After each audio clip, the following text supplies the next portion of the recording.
মহিলাদের অন্য পুরুষের বীজ দিয়ে টিউবের মাধ্যমে সন্তান দেয় বর্তমানে, এটাকে জায়েজ অন্য কিনা? পুরুষের বীজ দিয়ে টিউবের মাধ্যমে সন্তান নেওয়া হারাম, ওটা অবৈধ সন্তান।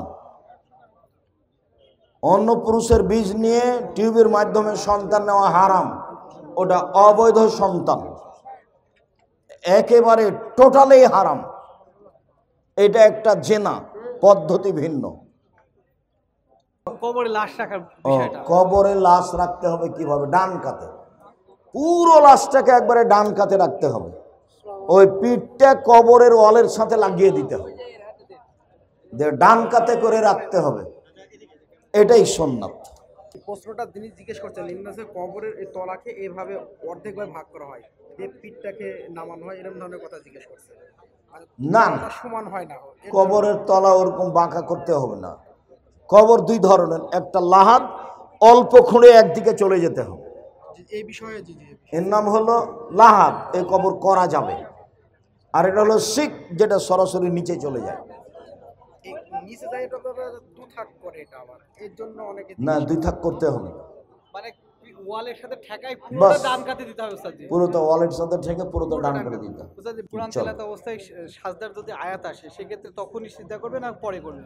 কোরআন তেলাওয়াতের ক্ষেত্রে তখনই সিজদা করা উত্তম, পরে করতে পারে, তবে তখনই করা উত্তম। কোরআন তেলাওয়াতের সিজদা হাতে হাতে করাই উত্তম। বাপ ছেলেকে খারাপ সম্পত্তি দিয়েছে, মেয়েকে ভালো সম্পত্তি দিয়েছে, ঘটনা যদি তাই হয় তাহলে বাপ অন্যায় করেছে। এই অন্যায়ের নাম হলো জুলুম। এই জুলুম খুব কঠিন জিনিস, আবার বৈঠক করে সমন্বয় করতে হবে। স্বামী মরার 4 মাস 10 দিন পরে বিবাহ বসতে পারবে, আর স্বামী যখন স্ত্রী মরেছে তখনই পারবে, আর স্ত্রী 4 মাস 10 দিন পরে পারবে। স্বামী স্ত্রী প্রায় 9 বছর ডিভাইডেড আছে, পরবর্তী সময় কোনো তালাক মালাক হয়নি, পরবর্তী সময় তারা একসাথে থাকতে পারবে কি? স্বামী স্ত্রী 9 বছর যাবৎ পৃথক পৃথক হয়ে আছে, তালাক হয়নি। 9 বছর কেন, 20 বছর 50 বছরও যদি স্বামী স্ত্রী কথা হয় না কিন্তু তালাক হয়নি, তাদের সম্পর্ক বিচ্ছিন্ন হয়নি, যে কোনো সময়ে তারা এক জায়গায় থাকতে পারে, একসাথে থাকতে পারে।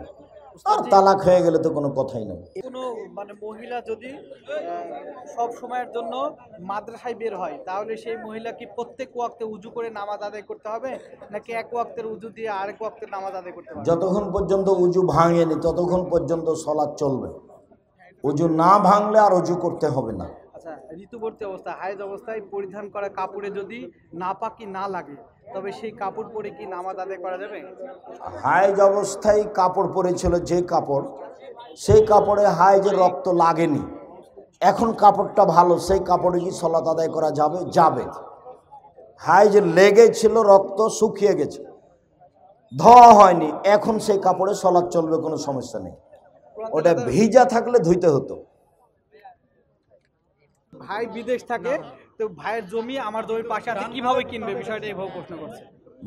ভাই বিদেশ থাকে, প্রবাসী ভাই, আমার সাথে আমার ভাইয়ের জমি, তো বিদেশি ভাইয়ের জমি আমি কিভাবে কিনবো? বিষয়টা এইভাবে প্রশ্ন করছে।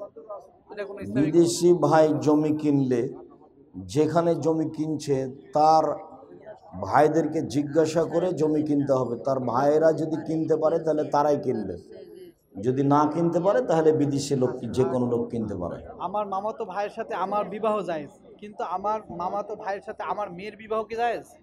হ্যাঁ, যখন মাকেই বিবাহ করতে পারে তখন তার মেয়েকে তো বিবাহ করতে পারবেই।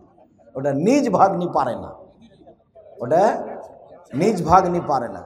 চাচা তো বোনকে বিবাহ করতে পারে, তো চাচা তো বোনের মেয়ে তো ভাগ্নি, এ দেশের কথাতে তো মাকেই পারে, মার মেয়েকে পারবে না, কোনো সমস্যা নেই, ওটা ভাগ্নি হলেও চলবে, নিজ ভাগ্নি চলে না।